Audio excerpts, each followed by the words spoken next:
a member of the steering committee, has been, super involved in the ZKProof effort since day one. He led, co-chaired the applications track in the first workshop. I mean, he has an excellent track record in cryptography. He's a professor at Boston University, and also quite a good track record in standardization. So it's a big honor to have you, Ran, and he's going to chair our next session. So please take it on. Thank you. Thanks, Delia. Okay, so now my main role is to introduce Shafi, who is actually going to talk. I think we all know Shafi and her work, definitely. But still, so just remind that so Shafi is currently director of the Salmon Institute of the Theory of Computing in Berkeley. She's also a professor in Berkeley. She's also a professor at MIT and also a professor at the Weizmann Institute.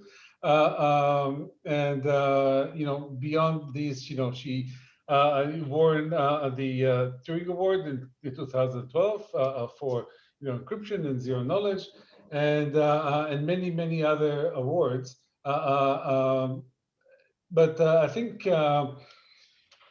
beyond zero knowledge and the many other things that that Shafi invented, everybody that knows her, that I've interacted with her, is it's hard not to notice this amazing creative energy that she has, constantly seeking for new problems and solutions. And if combine this with this really razor-sharp mind and natural good-heartedness and this humanistic common sense approach to research and to life in general, make her really a unique person. And I think without much more ado, I can just introduce Shafi and listen to her talk. And Shafi, do you want to share your screen? Yes. Thank you for that thank you for that very kind introduction. Let me try to share my screen. Share. You see, and let me try to make it into display mode.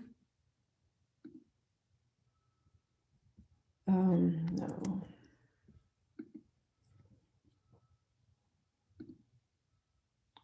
Okay. So hi. So I'm going to actually give a talk about verification problems and the law. And it's going to cover two papers. One of them is joint with Guy Rothblum, Jonathan Schaefer, who's a student at Berkeley, Amir Udayov from Israel. And that's on interactive proofs for verifying machine learning. And the other one is joint work with Ran and some law professors, Ken Bamberger, Rebecca Wexler from Berkeley, and a graduate student there, Evan Zimmerman, and that's on verification dilemmas, law and the promise of zero knowledge. And that's going to appear in the Berkeley Technology Law Journals. So my talk will really surround results from these two papers, and I'll indicate where each paper is relevant. And somebody has to stop me after, because I haven't timed myself. Okay, so just what does this law have to do with me? So my own personal journey into this is that when I moved from Boston to Berkeley, I decided to teach a course with colleagues in Boston. So it was pre-COVID, I guess we were clairvoyant. So it was an online course with professors both from Berkeley and from different places in Boston. So the first course was in fall 2018 and then fall 2019, and Ran was actually a colleague in both. First one was joined with Boston University and Harvard, and also Columbia played a role, and then the second was just Boston University and Berkeley. And the blues and the oranges, the blues are computer scientists and the orange are law professors. So we really had an equal partners in the law faculty. And whereas my goal was to learn a little bit about how lawyers think about algorithms and to talk to my friends in Boston, I think that one of the main reasons why the lawyers were interested in this class was because at that time there was this whole discussion, and it's still going on how to make legal decisions using algorithms. And in particular, for example, in California, there was this Proposition 25 that was on the ballot.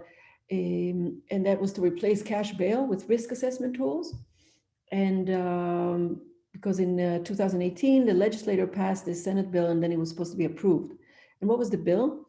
It was to say, let's end cash bail, that is letting people out if they pay a certain amount of money, which is determined depending on their income and the crime and the chance that they would escape, and replace it with some sort of risk assessment system based on past data that will give some statistical evidence to determine if suspects should be released or detained until trial. Anyway, this made it, this bill became a proposition, and the voters were supposed to decide whether to approve the proposition and eliminate cash bail or to overturn it, and they didn't pass it. So it did not get approved. So why is this relevant to us? Because let's see for a second what the debate was and why was it relevant to the people in law. It seems pretty clear because cash bail or letting people out on bail is a very central question. I just want to make sure that we all know that when I say the words risk assessment system, I just mean a machine learning algorithm that has data and in the customary way. So the debate was this. The supporters of elimination said cash bail system is inherently racist, unfair, classicist. That's all clear. Some people have money, some people don't have money. Clearly those with money will go out on bail and those without money will not. And people with, especially people who are wealthy just because of family money, is just unfair, where they might have just the same statistical likelihood to appear in trial, not to perform crime. And the bond industry is an exploitative industry and so forth. So I think we all agree with that, except the bond industry maybe. But the opponents were of two types. First, the bond industry, because they were, the bail industry, because they were about to lose a lot of money. But the surprising thing was that a lot of civil rights advocates were against it. And that's probably what swayed it. Because if, most of the people that I talked to in Berkeley, not that they're, the majority of voters, but they indicate some kind of spirit, were against it. Why were they against it? Because they said, yes, cash bail is fundamentally flawed, but while algorithms can pitch you a song or sell you a toaster, this is just from the web, they should not be used for release decisions. The fact that that's touchy-feely, but the factors considered for release will lead to people of color being held for trials at disproportionate rate. So the issue is that they did not trust that these algorithms will do the right thing. Okay, they did not trust that these algorithms won't actually make things worse. And they felt that this Proposition 25 will actually eliminate one part of the problem, but enforce a new type of problem, where some algorithms that haven't been verified are based on biased old data will become the rule, and now we're going to have new problems. So it wasn't that surprising to me, because of having taught these classes with these legal scholars who were interested, I think, in the class because of this bail issue. It was pretty clear what the spirit is, how much trust is in our ability to design algorithms that do the right thing. In fact, there was a workshop that ran at Simons. It was called Wrong at the Root: Racial Bias and the Tension Between Numbers and Words in Non-Internet Data. And essentially, if you look at this is at Berkeley, but on the website at Simons, if you look at it, essentially they're claiming the pervasive use of algorithmic risk assessment complicates, I don't know if it's so pervasive, but in any case, it complicates or undermines many bedrock democratic values, institutional standards of accountability, and constitutional principles. And they sort of ask, who are you to decide what determines the fitness for inclusion, and what are the risk factors? And basically, they point to the fact that these things have to be governed. And ungoverned data-driven assortments are creating new forms of stigma, disparate impact, and group discrimination. Okay, so they point not only the problems, but in their minds to some sort of solution. They're saying, well, if these algorithms are going to be governed, then maybe we can start talking about it. But without that, we can't talk about it. Now, what do they mean by governed? Where there was Martha Minow, that was also one of our colleagues in teaching the class, she was saying that these are the principles of governance, and that is, it should be participatory by the people who are being governed. It should be responsive to queries. It should be inclusive, follow the rule of law. It should be accurate and efficient. So if we want to translate it to us, okay, what is it when we want to say that these algorithms should be governed? Okay, what would we mean by us? I don't mean necessarily zero knowledge. People who are interested in zero knowledge, but in general, technologists. Okay, and in particular, us as well. I think. So here is just examples that she gave of governance, you know, in markets, where you have corporate boards, in laws and regulations, norms and ethics, you look at your peers. But what do we as CS people or people interested in cryptography, what should we be concerned about? So I mean many things, but you know, over here are two things that don't go into the list of the lawyers, and one of them, who's going to build these machine learning algorithms? Who are these private companies who are actually going to take the data and design an algorithm that supposedly fits the data? Where are they doing this training? Are they doing it in the cloud? How much do we know about the privacy of the data sets that they are accessing? If they're using randomness, where is this randomness coming from? How do we know this is good randomness? To trust it? I mean, obviously there's going to be sampling involved. How do we trust that that's done properly? And something that's more relevant to this, my talk here, and to this workshop is, let's say the algorithm was built, who now verifies whether it's a good algorithm? It can't be the same company, there's a conflict of interest. And so how do we verify that this machine learning code works? And in fact, you could ask, do the verifiers have open source access to the machine learning algorithm? Do they have access to the data, to the historical data? But even if you would resolve these questions, so you would say, let's say they don't have open source and they do have access to the historical data, it's not even clear what does it mean to verify that the machine learning code works. So you need some sort of formal sense, you know, to define that. And let's say now that we defined it and we achieved it, the last question here is, how do you ensure even that the algorithm that's being used in practice is the same one that has been verified? So these are all not academic questions, even though I'm in academia and I like academia, but I mean academic questions in the sense that people usually use that phrase, because there are cases where algorithms, I think this was the case, maybe Aaron can jog my memory, but it was a case about forensic data in New York State, where there was an algorithm that was kind of looking at DNA data that was approved. And then it turned out that the algorithm that was being used was different than the one that was being approved because it was patched up. Is that correct? Yes, absolutely. Yeah. It was in the case of the forensics. I'll send the link to that on the chat. So very interesting that actually patches and things of that sort can completely, you know, we can do the best we can verify zero knowledge, whatever, and then the algorithm in practice will be different. So these are all questions which have to be addressed before you replace something as serious as setting bail and many other things like risk scores and so forth for loans. So what I want to talk about today is sort of this question of verification, and then add on top of it zero knowledge verification. So first of all, so that's why this is in red. I'm going to sort of ignore this. And let's say, no matter who builds the machine learning algorithm, we're not going to utilize it unless we've verified it. So in order to understand what verify, we need to define what that means in the context of machine learning. So I just want to say that obviously we know that there are lots of verification tools for algorithms because we're computer scientists. So there's program verification that we probably all learned in school. And then it was lecture one, what is program verification about? And then the end of the lecture was that it's too complicated.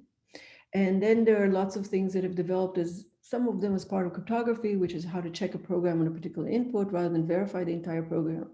Interactive proofs for facts, for fact that a certain program computes what it's supposed to compute. Interactive proofs for program delegation, zero knowledge interactive proofs, non-interactive zero knowledge proofs like snarks and so forth.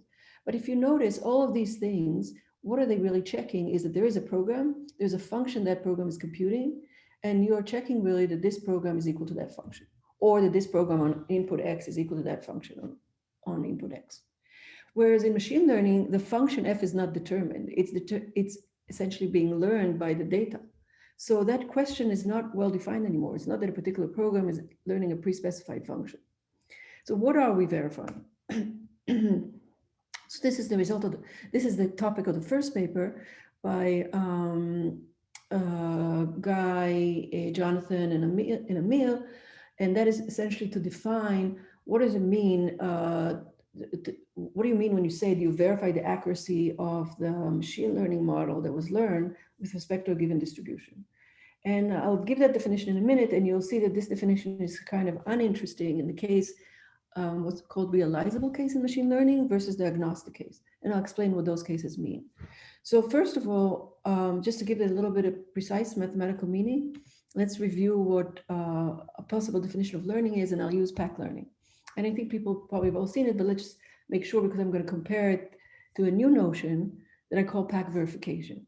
So Valiant's PAC learning says you're given a set of examples that are labeled. So X might be a feature vector, and C of X might be a concept or a function that gives a plus minus to X, right? Or maybe gives a confidence interval. So it says a positive example, let somebody out on bail, don't let him on bail, or gives you some confidence that this person might, if you release them, they won't return. And X has come from some unknown distribution possibly. And the learning algorithm essentially is supposed to efficiently generate some hypothesis H. I think later I'm going to use little h for this, that agrees with the true concept approximately and with high probability on inputs drawn from the distribution. So in other words, the hypothesis you learn, it will equal with high probability to the true concept. And so this is the probability. So it'll be pretty close with high probability to the true concept, okay? So this is what learning is about. So we would like to verify that this is in fact what happens, right? So what would verification, PAC verification be? So in PAC verification, we're going to have now not only the learner, like in the PAC learning, we're also going to have a verifier. And the learner is before is going to learn some hypothesis. I'm going to now talk about little h. This hypothesis is going to be in some hypothesis class. So it could be a neural net, it could be a plane, it could be a decision tree, it could be something else, yeah? But it's some kind of hypothesis. Let's think of it as if the learner is going to send this hypothesis to the verifier. Oops, I didn't show it here, but I'm thinking of it as if it's sending it. So right now, no zero knowledge. It says here, this is the hypothesis. It's a good one. I'm telling you it's a good one. But the verifier isn't going to take this on faith. He's supposed to possibly can query the learner back and forth. And at the end says, all right, this is a good hypothesis, or I reject it. And the verifier has in the disposal some access to the distribution of labels. So this is what I think I called C of X. So this is a function which is correct labels or past history, and I'm trying to figure out whether the model H fits F. Fits meaning it's close to F with high probability. Now the verifier and the learner may be differing in their data access. First of all, the learner may have access to a lot more data, a lot more time, and possibly even a qualitative difference in the sense that the learner may say, well, I need to run some experiments. So like membership query, where the verifier just gets random samples from the data. Okay, so far I haven't talked about privacy at all. You could assume, if you like, or think in your minds that all of this can be done under encryption. So you don't send him the hypothesis, you send him an encryption hypothesis, and maybe with a homomorphic encryption, that then they can do manipulations on it. And you don't have access to clear samples, but maybe just encrypted samples. So all this could be done under the umbrella, or it could be done using sort of zero knowledge kind of methods where you're trying to verify something about the code, just having commitment to the code. You don't necessarily need homomorphic encryption. That might be just an instantiation of how you would do the zero knowledge. Any questions? Okay, so this is what the framework is. Now, what are the requirements? So this is a lot of math, I'll just say it in words. The requirements, we would say that a class of hypotheses, let's say decision trees, is PAC verifiable if indeed there exists a verifier such that completeness and soundness hold. What do I mean by that? So let's look at the loss of an hypothesis. That's when you make mistakes, okay? And let's say that given that you're talking about decision trees, say, there's an optimal hypothesis, an optimal decision tree that has the smallest loss. Sorry, is this loss in either direction? Excuse me? Is this loss in either direction? So type 1 or type 2 errors? I'm not sure I understand what you mean. In the example of bail, you could not give bail to someone who should have had it, or vice versa. Right. Good, thanks. This loss is both, when he gives bail and when he lets out of bail. So I'm not talking about positive and negative, which you could enforce as well, right? But we don't. That would be an interesting extension of this definition. Okay, thanks. Great. So in fact, I think that there are lots of ways to take this further. But here we're just talking about disagreement with the true answer that is, in the label. The true answer, what nature would do, that is whether this person would in fact escape or commit a crime. So completeness is that there exists a prover or learner that outputs an hypothesis H that the verifier and such that the verifier will accept it, and that H is close to optimal. So this is the best H in the class, and what you gave me is pretty close to it, then I should accept it. And soundness is the usual more interesting, and that is no matter what the prover does, suppose it's just a company that didn't do its work properly and it outputs some H prime, then the probability that the verifying algorithm will accept, that is when the loss function is far away from optimal, is small. So I want you to be able to accept good hypotheses close to optimal and reject ones which are far. And finally, there's double efficiency, which I'm not going to define formally here, but what I mean by that really, and it could be with respect to different resources, is that the verifier's work is going to be simpler than the work of the prover, and easier, less samples, less time, and that also the prover shouldn't do much more work and shouldn't resort to too many more samples in order to be able to convince the verifier than the learner would have. And again, the example is clear. The verifier might want to outsource some machine learning tasks to the prover does all the work, and the verifier now receives the model. So what could he do? One thing is he could check just, on his samples and see what the accuracy is. Say it's bigger than 80%, should he accept? So there are two cases here. The realizable case, as I said before, which is trivial. And the answer is, in that case, yes. He can take enough samples, like order 1 over epsilon, and accept if it classifies all the samples correctly, okay? Because he has the labels for those samples. And if the loss, in fact, if there is a hypothesis in that class where the loss is 0, then it should always accept correctly, okay? So essentially verification here might be order 1 over epsilon, where learning is d over epsilon, where d is the VC dimension. But in the case that's more interesting is the case which is agnostic, which means that actually there is no decision tree that would agree of the certain depth and size that would agree completely with the sample set that you're given, with the distribution of the history. But there's the closest one. So there's the optimal one, the decision tree that makes least mistakes. Then I would like to know that the H that you gave me as a company and that I need to verify is not too far from the optimal. And now you see the challenge is bigger. It might be easy to estimate what is the loss of the H that I got, but how do I estimate that this is close to optimal? The optimal is kind of harder to estimate than what the specific H that you're holding in your hand. So you could rerun what the learner did, or what he was supposed to do, but this is where we don't want to do. We want to do this more efficiently. So the question really is, can the learner and the verifier significantly differ in both the quantitative and qualitative power that they have? And we show several results along this line. First of all, the result is not always. So there are some classes where hypothesis classes where PAC learning is essentially the same, requires the same number of samples, it's big O versus omega, as verifying. And these are essentially choosing these classes randomly. However, sometimes there is a quantitative separation, and the separation that we showed for these sequence of classes was between D and square root of D, where learning would require D and verifying square root of D. But probably the most interesting to my mind is that one can show that sometimes there's even a qualitative separation. So we show example of class where you can't learn it from random examples unless LPN, learning parity with noise is easy, but you can verify it with random samples. So whereas the learner will have to ask sort of queries which are, here's a case, tell me if you would label it 0, 1, here's an X, what was the true label of it? The verifier could just take random samples. And that seems like an interesting case. Of course, it's a specific class that we know how to handle. It's not necessarily the classes that come out in bail or the classes that you're interested in, but we're working on, especially Jonathan, the student, is working on other classes which are very natural and come up in machine learning very naturally. The class that we did is essentially look at a class of functions which are T-sparse Boolean functions, where there's few Fourier coefficients which are non-zero, and they're represented, and we know for these things that they're not PAC learnable, and we have algorithms to learn them for membership queries, and those algorithms were used sort of by digging deeper into it to separate between a learning phase and a verifying phase. Okay, so zero knowledge has not been used yet. And in fact, I have two more things to say before I get to zero knowledge.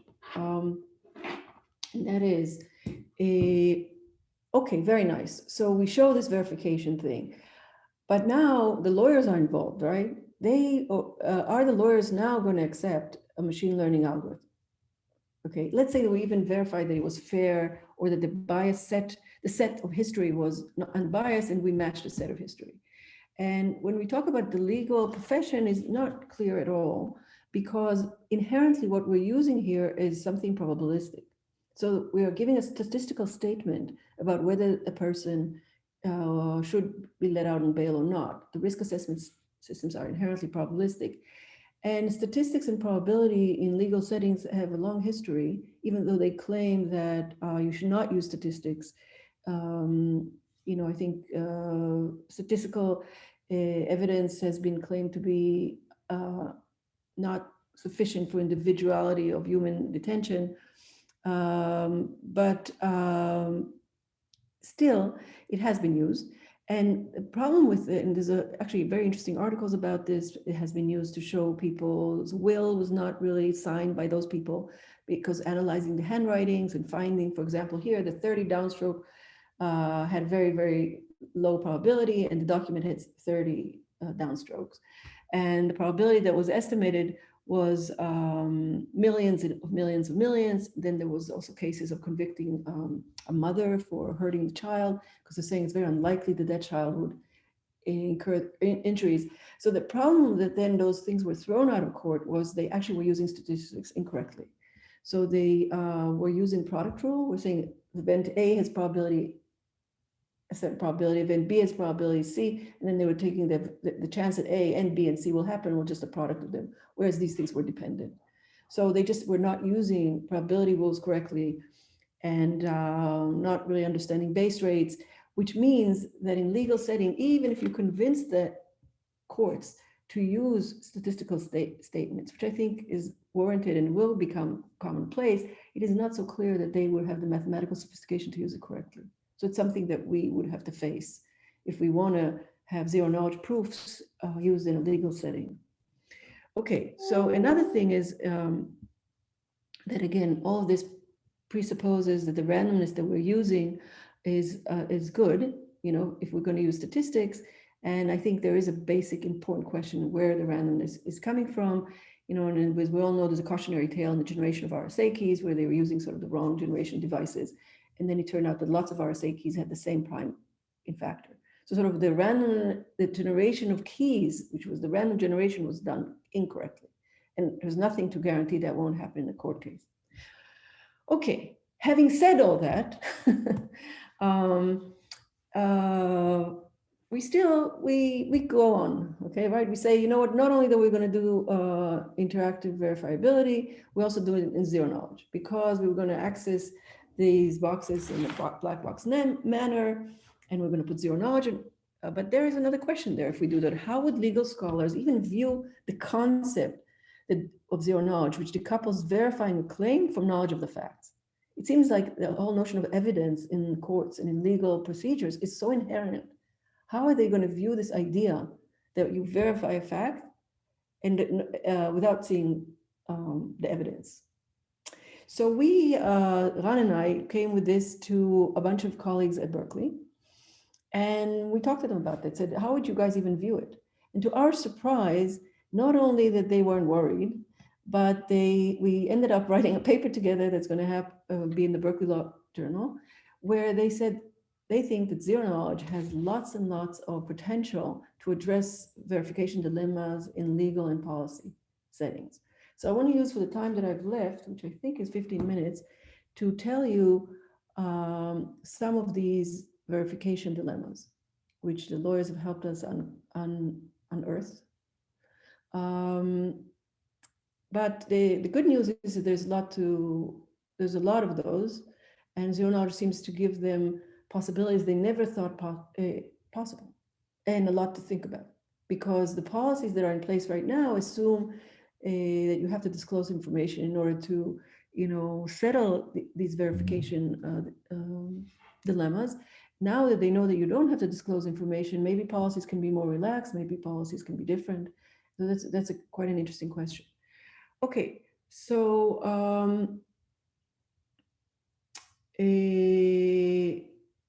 I guess I will show you 4 of these dilemmas, and in each one of them, sort of try to identify who is the party that's has to be convinced, what is the information that they're going to verify, why this might be better than what they're doing today, and how is it compared to the legal doctrine that right now address these issues. All right. Now, I warn you in advance that some of these things are sort of obvious to us. We're not so obvious to lawyers. And yet, I think we've learned quite a bit, even in those cases. And I suggest that people that are interested would read our paper, because there's a lot of cases out there which are exactly pinpoint the topics that we kind of think about, we imagine. So whereas we think of these as toy examples, they've actually happened in the real world. This is more of a conclusion rather than should come at this point of the talk, but just in case I don't cover everything, what this means is that not only, as in the case of bail, zero-knowledge technology or technology in general will make law more efficient, which is the one thing that Martha Minow conceded. Says, oh, these algorithms are going to be more efficient, but they're not going to be participatory or governed and so forth. But there's going to be new and nimble, more expressive, more precise, allow legal trade-offs between verification and exposure. And it also allow greater accountability. So the 2 things where we seem to win out here is this more precision, more expressiveness, and accountability. And accountability, I mean, for governments, for law enforcement, that actually have not only computational power, but also have, law enforcement powers, like seizure and search for devices, gag orders, backdoors. And these are things that we would like to kind of hold them accountable for, and zero-knowledge allows us to do that, whereas there's no other way. So in other words, what I'm saying is that when we come up with these zero-knowledge proofs, we should consider adversaries who are not just computationally rich, but also have these extra abilities. And in spite of these extra abilities, we want to hold them accountable. Of course, the challenge, like always with zero-knowledge, is to take this from theory to practice, and I will point that out as well. But I don't think these challenges are insurmountable, in some cases of more, in some cases less. All right, and again, before we dig in, there are some recurring challenges. One of them, and they are sort of listed on this slide. So it's pinning down what's the relevant data, how is this data committed to, what's the actual statement to be proven, maybe look for complete statements where if you could prove them, you could prove a whole bunch of other statements. And how do you link digital information, which is what we are good at or what we know how to do, to ground truth? So I think one of simple examples, like the average salary, the BU thing, right? Companies were reporting salaries. How do we know those are the real salaries? So how do you link it to ground truth? And in that case, which is why I used it, it's actually possible to see how. Employees themselves can encrypt their salaries and you can cross-check. And I think that these kind of mechanisms can happen often, also in other examples. And another question is, who are the stakeholders? Who's the prover? Who's the verifier? And let's say in a business engagement or in a government, or in a trial. And then which zero knowledge flavor. So zero knowledge is not all the same, right? So maybe in the context of blockchains, they're all the same, but they really aren't. You could talk about public verifiability, designated verifiers, whether they're auditable, whether they involve a single prover or many provers. So it might be there are 2 provers actually. So the secret is not held by one party, but by 2 parties. And they somehow want to prove something to one verifier. Perhaps that their 2 secrets are different from each other or equal to each other. Okay? Okay, so finally, what are these verification dilemmas? So they cross the legal landscape. One of them is privacy law, so separate verification from full identification. And this is something that's most familiar to us. This is really sort of like very similar to anonymous credentials. How do you check that someone has credentials to access digital information, that they, let's say, are of the right age, of the right capacity, without actually finding out details about them, like how much money they have, or what is their exact age, or and so forth. Then there's deal making, which is probably a very interesting area to dig further in. There's trade secret litigation, which if you, I mean, I'll get to it hopefully, but that example of two provers trying to prove something to a verifier, you could think of the verifier being a court or a judge, and the two provers are two maybe companies who have a trade secret war, and they claim that one stole the trade secret from the other.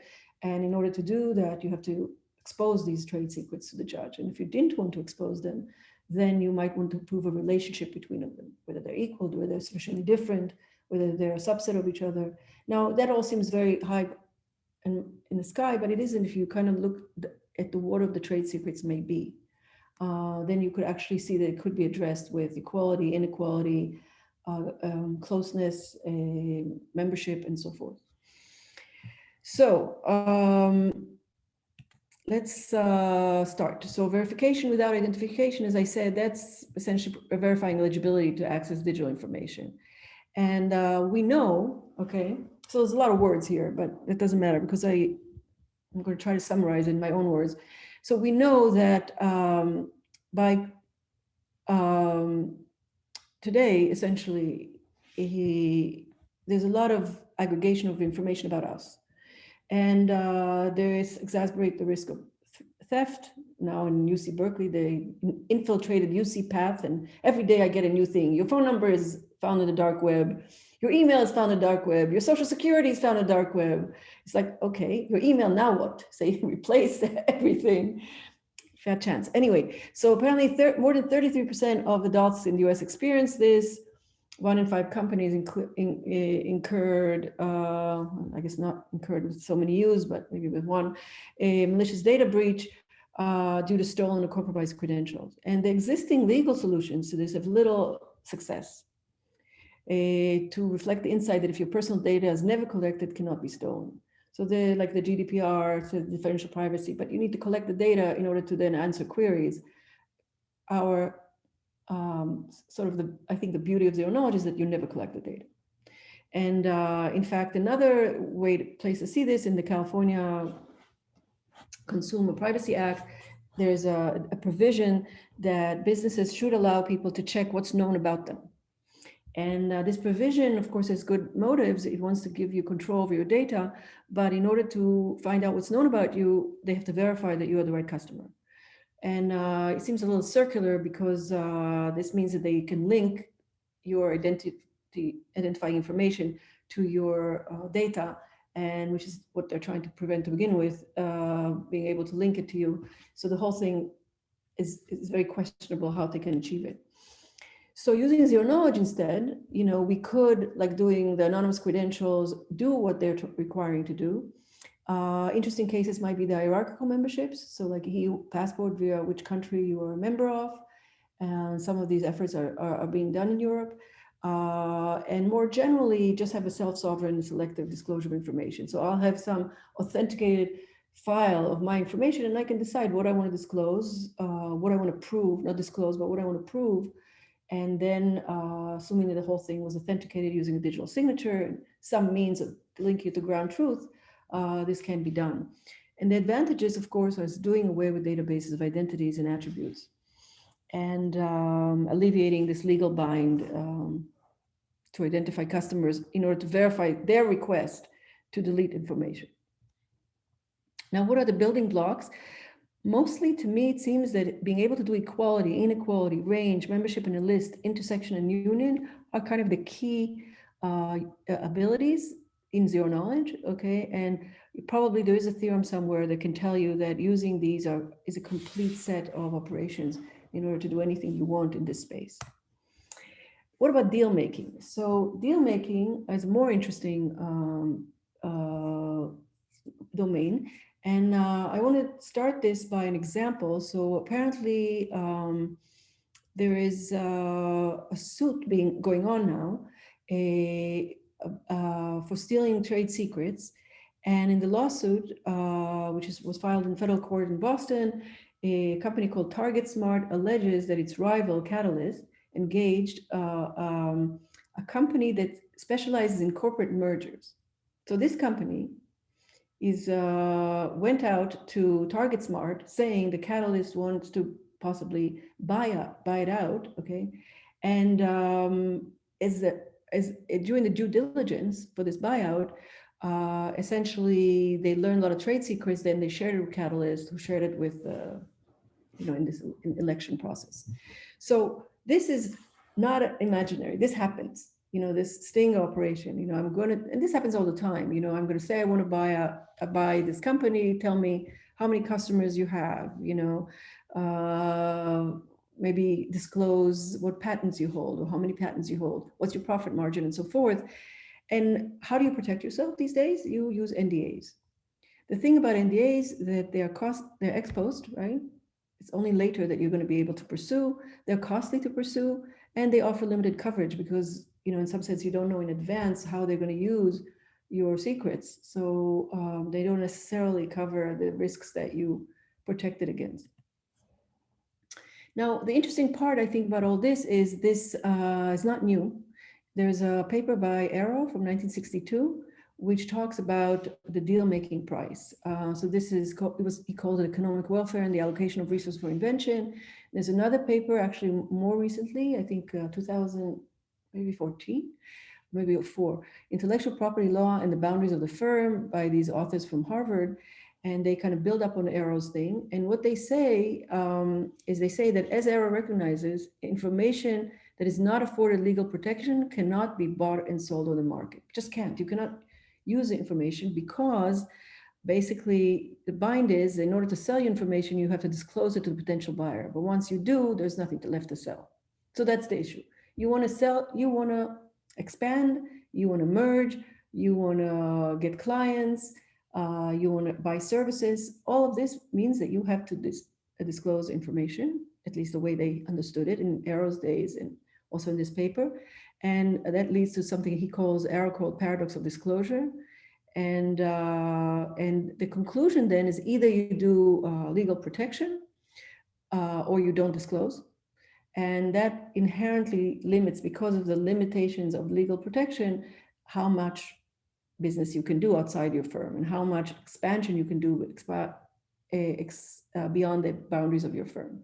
And apparently there's a whole part of economics that talks about the boundary of the firm, which is exactly about this, comparing the cost of disclosure with the benefit of giving away data, hoping that this is going to lead to more business in the future. So this is really what I'm saying here. You need, and you don't even know if the deal is worth it. That's even worse. So because you haven't found out the information.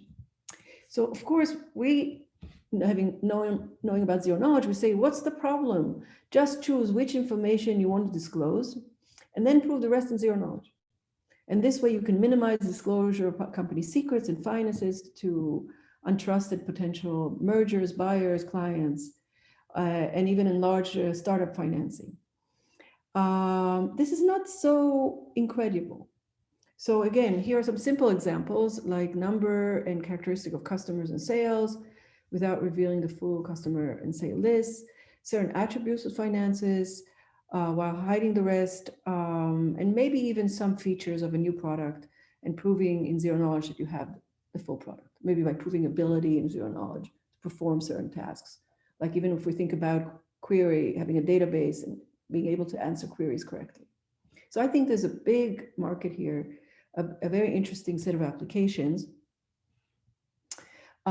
If we are talking, by the way, about mergers and collaborations, maybe zero knowledge is not enough, but you have to use multi-party computation because it's a two-way street. I want to merge with you if you have something to offer to me and vice versa.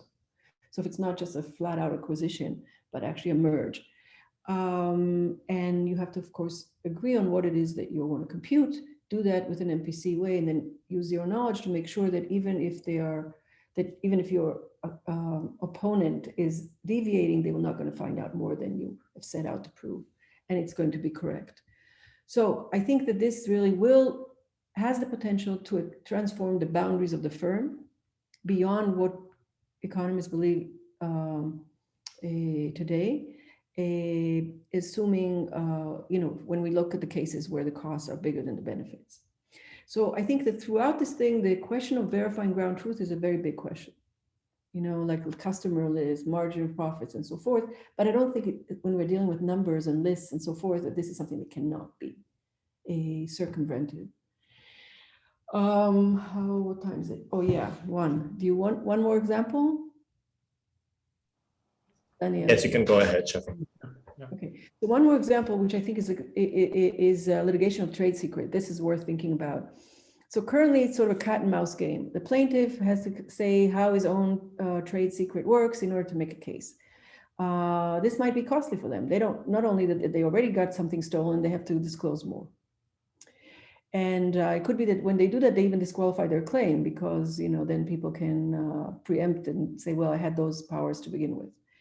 And then the defendant, same dilemma. They don't want to disclose what they have because they may claim that they had it beforehand.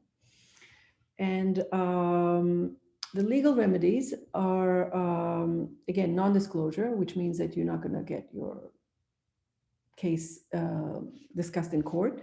So it's highly inadequate and exasperates essentially financial inequalities. And it makes innovative businesses vulnerable. And we see this especially today when you have a lot of startups and then you have big companies like Facebook and so forth, where they might, hire away workers and they might get trade secrets, and litigating against them is a pretty costly affair. So again, in terms of the use cases, database of customers, similar code is potential for implementation. Of course, there are alternative solutions like watermarks, but they require disclosure as well. So I think the zero knowledge is a natural tool for something like similar code or database of customers, like you've stolen my customer database, but there are a lot of details. If we talk about similarity of code, do we mean identical? Do we mean variable changes? Do we use software like we do for checking whether somebody cheated on an exam? We have to agree to what level the relevant secret information is held by the parties constitutes a digital, trade secret theft. And this might involve even information beyond both of the parties, and have to agree on the process, whether these documents are going to be committed and how they're going to be committed and so forth. So I think that's probably enough. The administrative law, the government law, has lots of applications to verify transparency reports of companies, verify by health regulators, data used in studies to make sure that it's not biased against, patients from certain demographic groups, but doing this without revealing patients' health records, and certify government claims or verify government claims during surveillance. And I guess I want to finish to say that we have lots of challenges, I said before, but also lots of opportunities. Thank you.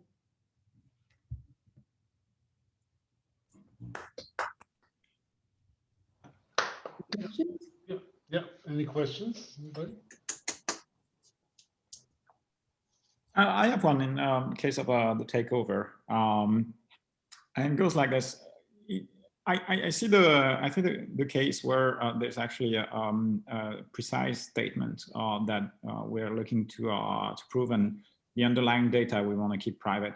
But in practice, very often what happens is you have a company that stands up or stands out, or pretends to stand out. So say they're just in the same line of business as 5 others. They just happen to have higher profitability and so forth. Someone is interested in buying them for those reasons. They're trying to understand why these guys are doing so well. So they're not exactly sure at that point what they're looking for, but they're going to try and look at. And that's why they need all that data, because they're going to try and understand in the inner workings of the company how they manage to, what it is they do differently to others, and that really brings that. And so that Is it like an MPC process where, I mean, have you learned some thoughts to that, where you need to have that interaction that preserves that privacy, but where the initial question is not clearly stated? That's a very good question. You're right. So you're saying they do the process different. So you're not measuring time. Let's say that they have a product and it's faster. This you can measure, obviously. But how are they doing? What's the edge of their technology? So are they using MPC or FHE, or are they using, you know, something that's based on Palier or something that's based on factoring or whatever?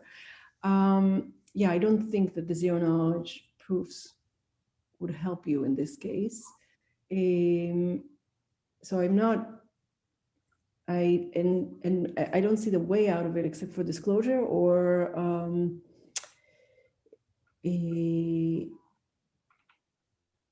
or belief that if it's being used in the market and if the performance is done well, then it might be sufficient evidence. But that's a very good question. There is obviously a limit to the kind of things we can do. However, you know, the limit is not that clearly defined. So, you know, with text, people talk about going through doctor's notes now, right, with text processing systems. So a doctor's note is not a very well-formed, you know, numbers, but maybe notes that they took about a patient. You know, they saw the patient for 5 years.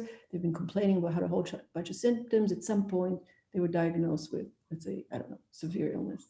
And by looking at the notes, you might gather information about what are symptoms that are associated with this diagnosis down the line. And my point is that that's not immediate, right? It's not something you would have suspected. You can infer these kind of things from doctor's notes. So possibly there is some kind of analysis that can be done, even with that can be automated. But, you know, I think that's more a machine learning problem than our problem, because we need it done before we can actually put on top of it what we know how to do. Maybe a hybrid. Maybe that's a new class of problem with your machine learning mixed in that zero knowledge or MPC approach. Anyhow, I'm sure, given all the things I see here, I'm sure any no today might be a yes, or maybe tomorrow or at some point. So, yeah. Maybe, An, do you have any thoughts about that? No, but I agree. It's an interesting problem. No, so I don't have any immediate solutions. Yeah. Sounds good. Yeah. So, any final quick question or? Yeah. Oh, sorry. So there is a comment from, I was going over the comments during the talk. So there is one comment pointing to a paper that